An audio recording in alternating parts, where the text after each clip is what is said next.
Okay, fight fans, we got a undisputed champion with us today. She's definitely a friend to the show. Welcome, Franchón Crews-Dezurn. How you doing? Hey, thanks for having me. Oh man, it's our pleasure. Well, like I said, you're a champ. You've been living like a champ. I asked you last time I spoke to you, do you feel like a champ? You said, hell yeah. Now you got a huge fight on your hands because those fans out there in the UK are crazy. They're brutal. They're brutal. But before we get to all of that, just recently last week, we had somebody on our show. She's a contender. She got the WBC interim belt, and that's Shadasia Green. And I want to play you something quickly that she said. Josh, please. Are there people out there that you feel are avoiding you? Oh, absolutely. Can you name a couple? Franchón Crews. Franchón Crews. Franchón Crews. Damn, that's one person. Well, she's the undisputed champion. Yeah, it's a lot of people that are, in my weight class or around my weight class. When we call or offer them fights, they don't accept. All right, so she said your name 3 times. I was like, wait a minute, that's one person. Why you say her name 3 times? Now, I wanted you to respond because, you need the opportunity to express, because she was the mandatory, and she was the mandatory back in like April, May, and that's Shadasia Green. And I'm wondering why that fight didn't take place. Well, I'm gonna tell you, she said my name 3 times because she know I'm the CANDYWOMAN, and when you call my name, you better be careful. But that was slick. Listen, she's just ambitious. As you could on this fight I had with Savannah, I'm co-promoting. It's not just showing up. My name is on the banner. So you gotta understand, it's still business. This fight has been in the making since October of last year. Shout out to my manager, Peter Khan.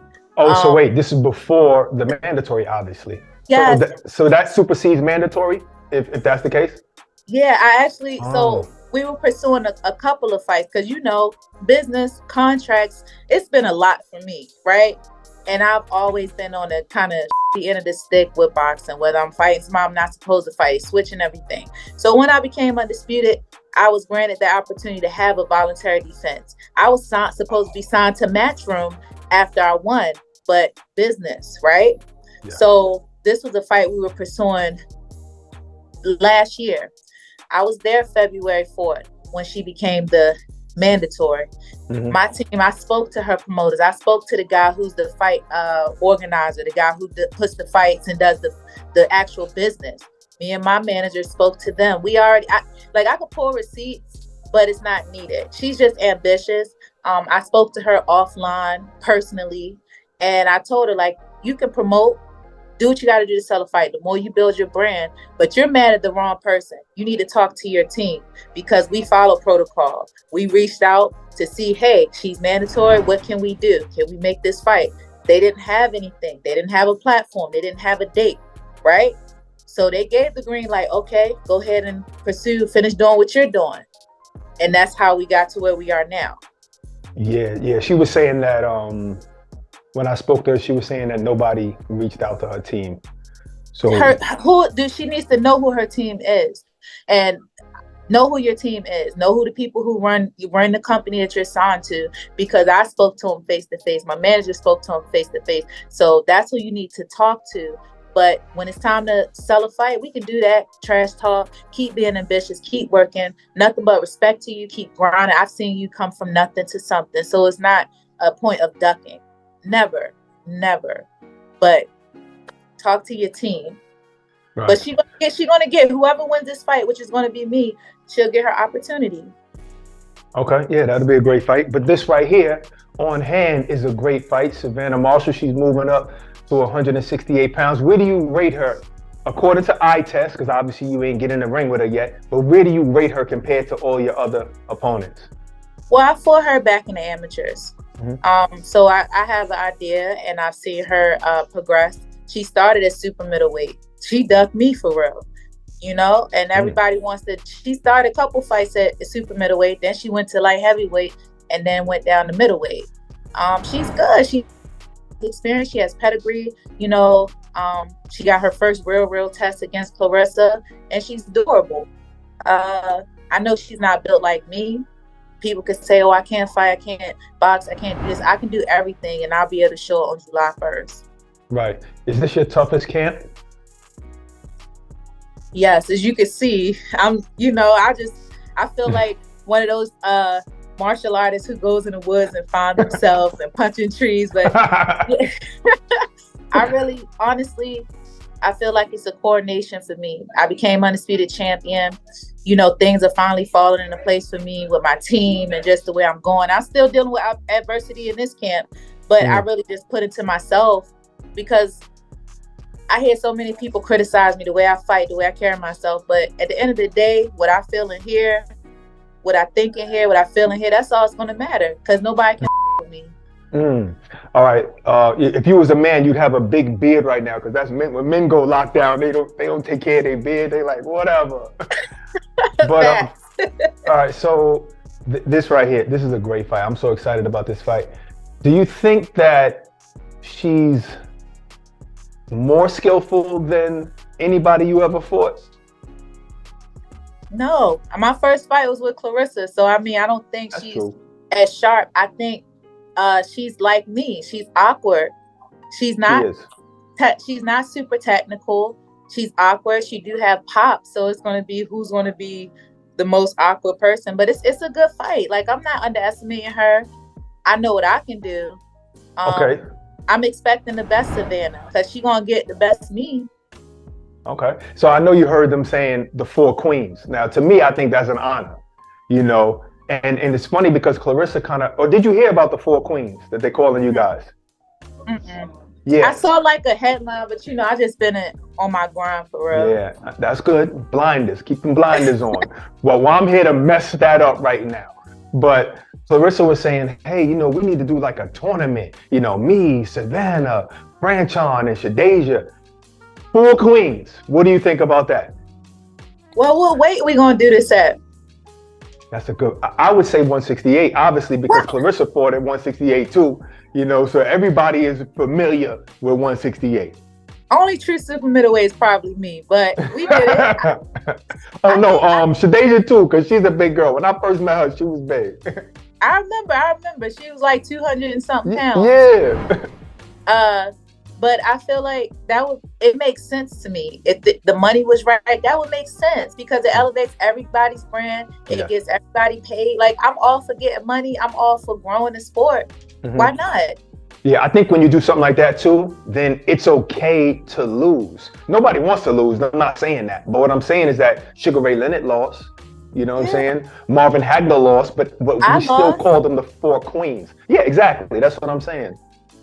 As long as you're fighting the best, it don't matter. I'm getting to the point. I'm feeling like young B-Hop, Marvelous Hagler type, type of time. Because I did it my way, and I still don't get the respect I deserve. Okay. But I'm still going to throw down. Anytime you put somebody in front of me, I'm going to scrap. And I don't care about losing. I don't plan to lose. I don't train to lose. But I really don't care. That's why I take the risk I take. I feel you. Respectful.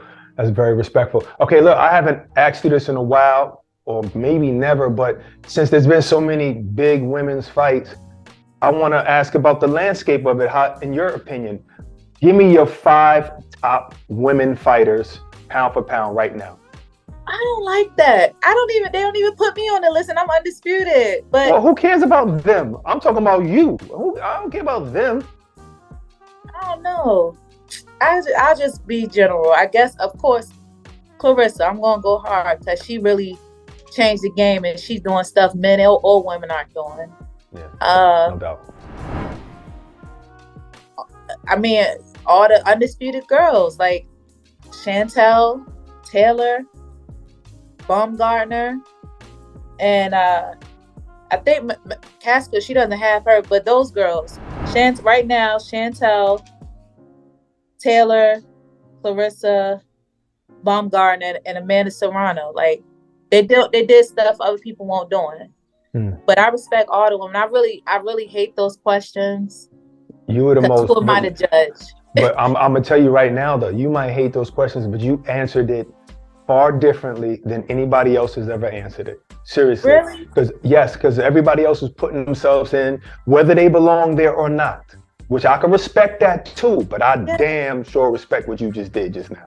Yeah, I mean, at the end of the day, you can't take my name out the history book, and all of those, probably like 3 out of 5 of those women or whoever I name, I've touched them in some way. Remember, Clarissa came through me to be who she is. When Alicia Baumgartner, before she was the bomb, was exploding everywhere, she was a little firecracker. You know what I'm saying? I've dealt with her too. So I have no problem with other queens shine, because I'm going to shine. I hope, they give me my due diligence and see what I'm doing. Yeah. When you winning, you don't have to be cocky. I'm good. Right. Good. All right. So you mentioned Katie Taylor earlier. How'd you feel about that loss to Cameron? What'd you feel about that overall? It was a lot for her. Some women, she's talented, but I think the girl Cameron was too strong for her, too big. She probably had a lot of pressure on her fighting at home. And Katie's been in wars. She's been in wars, not just as a pro and amateurs too. You know what I'm saying? And she's been doing it a very long time. And I'm not aging her out, but she has so much to live up to. Maybe going through that, her next fight might be different. You might see a different side of her. She can breathe a sigh of relief, like, okay, I'm human. Right.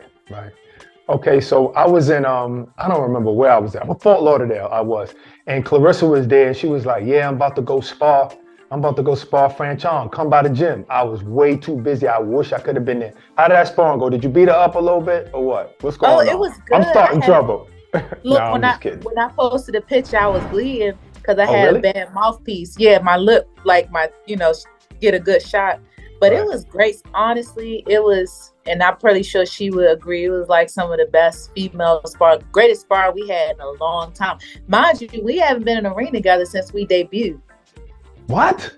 We have not been in a ring together since we debuted back in 2000. You talking about 2016, 17, something like that?